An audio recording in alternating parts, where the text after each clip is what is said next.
Ya pemirsa, kali ini kita ajak Anda bergabung bersama rekan-rekan kami yang berada di Biro TV One Daerah. Ada Andri Prasetyo di Biro TV One Yogyakarta dan ada Wanasari di Biro TV One Medan, Sumatera Utara.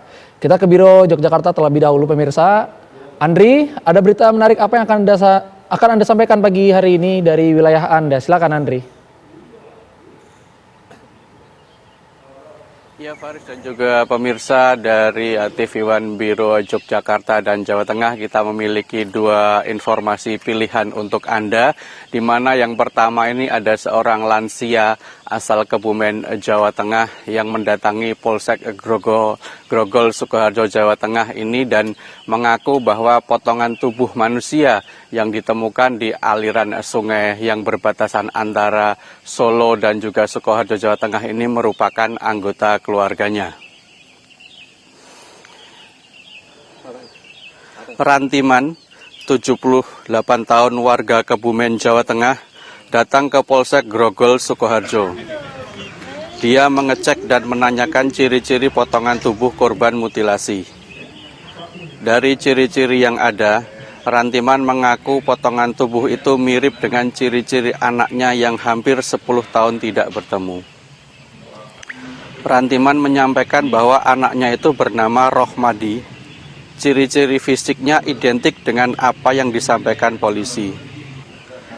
Polsek Grogol, Sukoharjo lalu meminta sejumlah dokumen seperti foto dan identitas lainnya untuk bahan pengembangan penyelidikan. Sebelum Rantiman, sudah ada sekitar 5 orang warga yang melapor kehilangan anggota keluarganya. Hingga kini, polisi belum bisa memastikan apakah potongan tubuh yang ditemukan di aliran sungai itu anak Rantiman.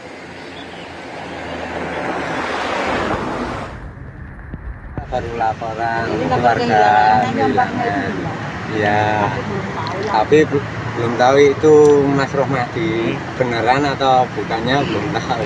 Terakhir ketemu Mas Rohmadi kapan menjadi keluarga? Nek mbak saya 10 tahun. 10 tahun lah.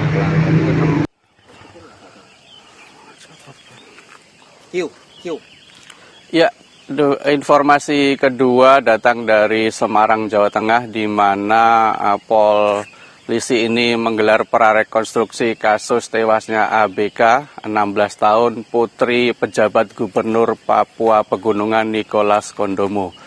Prarekonstruksi digelar di TKP, di mana pelaku ini mengajak korban untuk minum minuman keras. Berikut informasinya.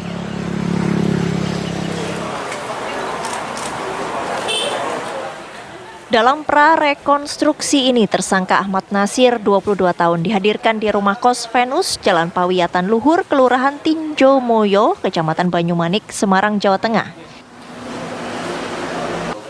Kos yang merupakan tempat kejadian perkara masih dipasangi garis polisi selama proses penanganan kasus yang menewaskan anak pejabat Gubernur Papua Pegunungan, Nicholas Kondomo.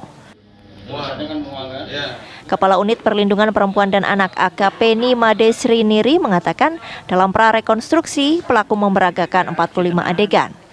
Selain pelaku, 6 orang saksi yang mengantar korban saat mengalami kejang-kejang turut disertakan. Unit PPA sudah melaksanakan prarekonstruksi sampai dengan setengah 12 dan kami sudah melaksanakan 45 adegan dengan menghadirkan tersangka dan juga 6 orang saksi.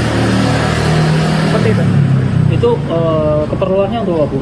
Ya, tentunya prarekonstruksi ini kita ingin melihat dan mengkonstruksikan apa yang sudah disampaikan oleh tersangka dengan saksi-saksi berserta dengan barang bukti serta TKP yang ada di tempat kejadian. Seperti itu, Mas. Adegan-adegannya itu dimulai dari mana? Ya, pastinya untuk prarekonstruksi yang ada di kos sesuai dengan adegan yang terjadi di dalam kos tersebut. ABK, gadis 16 tahun yang merupakan anak pejabat Gubernur Papua Pegunungan, meregang nyawa di rumah kos di Jalan Pawiyatan Luhur, Kecamatan Banyumanik. Kurang dari 24 jam, pelaku yang tak lain merupakan teman dekat yang baru dikenalnya selama 2 pekan ditangkap. Pelaku pun mengakui perbuatannya. Dari Semarang, Jawa Tengah, Didit Kordias, TV One mengabarkan.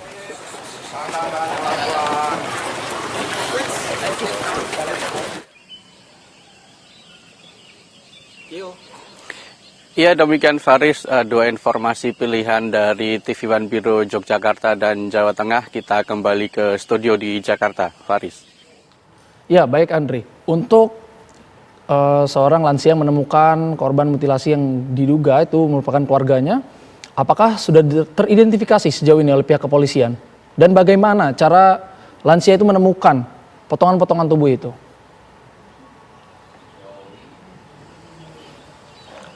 Ya Faris, jadi memang lansia ini datang ke Polsek Grogol Sukoharjo ini untuk melaporkan anggota keluarganya ataupun anaknya yang sudah hilang selama 10 tahun. Jadi memang lansia ini dia mengaku bahwa potongan tubuh yang ditemukan itu memang ciri-cirinya mirip dengan anaknya yang hilang sekitar 10 tahun lalu. Namun memang polisi sendiri hingga saat ini masih belum memastikan apakah potongan tubuh yang ditemukan di aliran sungai tersebut ini memang ciri-cirinya apakah sama dengan anak dari lansia tersebut atau bukan, karena memang masih menunggu hasil proses identifikasi selanjutnya. Faris. Tadi sempat Anda jelaskan juga, Andri, bahwa ada 5 warga lainnya yang melaporkan juga kasus kehilangan. Lantas bagaimana kelanjutannya dari 5 warga lain yang melapor ke pihak kepolisian? Ya memang hingga saat ini pihak kepolisian masih terus mengumpulkan alat bukti dan juga bukti lainnya, di mana ini nantinya akan bisa mengungkap siapakah korban ini, karena memang hasil proses identifikasi ini masih terus berjalan melibatkan kepolisian dari Polres Sukoharjo dan juga Polresta Solo, karena memang lokasi ini ditemukannya beberapa potongan tubuh ini berada di dua wilayah tersebut, sehingga masih memerlukan koordinasi dan identifikasi lebih lanjut. Jadi sehingga saat ini memang masih belum bisa dipastikan potongan tubuh ini siapa dari warga yang melaporkan tersebut, apakah ada kemungkinan dari mereka yang kehilangan anggota keluarganya atau bukan. Faris. Ya baik Andri, jika kita bergeser ke berita lainnya yang tadi Anda sampaikan juga tentang pembunuhan yang menewaskan anak penjabat Gubernur Papua, apakah sudah ada titik terang motif ya dari pelaku untuk melakukan pembunuhan? Ya memang hingga saat ini motif dari pelaku ini karena memang dia berkenalan dengan korban melalui media sosial, dan memang dia mengajak korban untuk minum minuman keras di kosnya dan lalu memperkosa korban begitu, sehingga dan ini memang motifnya sementara adalah untuk memperkosa korban yang baru dikenalnya sekitar 2 minggu sebelumnya, begitu Faris. Berarti dari awal sudah mengajak untuk minum-minum dan menentukan tempat di kosannya itu, apakah itu suatu paksaan juga dari pelaku atau memang persetujuan kedua belah pihak ini?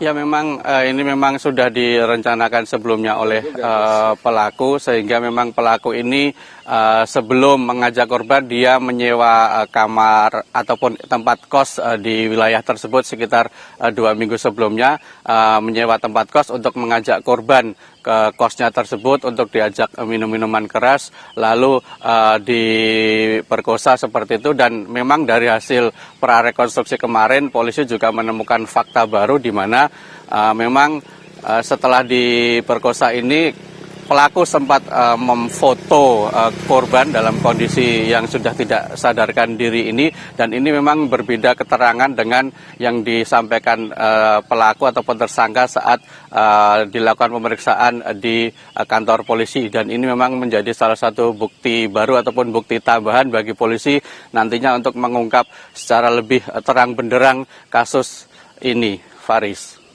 Berarti memang sudah jelas ini direncanakan terlebih dahulu begitu Andri? Iya betul sekali Faris. Ada keterangan dari saksi-saksi lainnya yang membantu untuk menemukan titik terang dari kasus ini, Andri?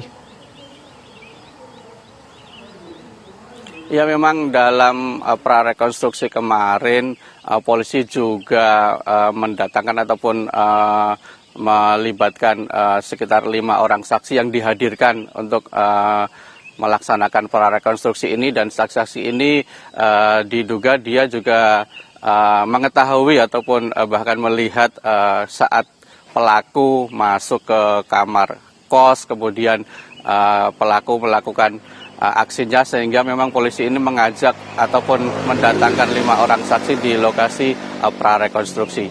Faris. Baik Andi, terima kasih atas laporan Anda.